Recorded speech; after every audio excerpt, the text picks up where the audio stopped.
Okay, in this next video, I'd like to show you how to add in available planting spaces. This could be used if you are doing a inventory project where you want to capture data about spaces where you could potentially plant trees. So Streets has a few options to help facilitate that. You can find that underneath the input species option again. So this is the same dialog that we use for defining new species. And so some of this should look familiar if you have gone through that step before.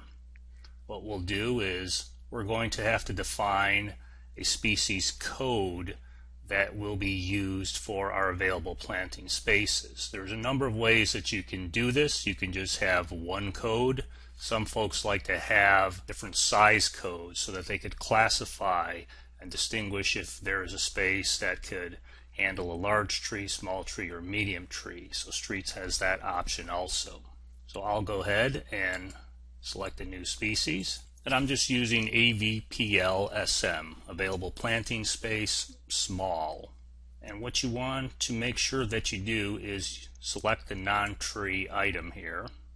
I'm going to go ahead and add in an available planting space, medium and large also.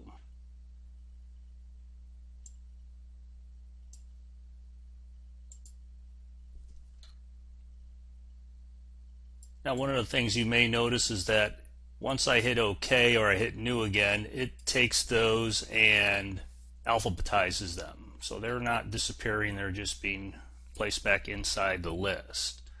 After I add in those three codes, I'm going to select the stocking button over here. This then lets me pick the codes, fill in a description, and assign a tree size. So you have small, medium, and large, and undefined. So if you were only making one code up, such as void or just planting space, and you weren't going to distinguish between small, medium, and large, you would just take undefined, or if you want to choose one that's available, that's up to you.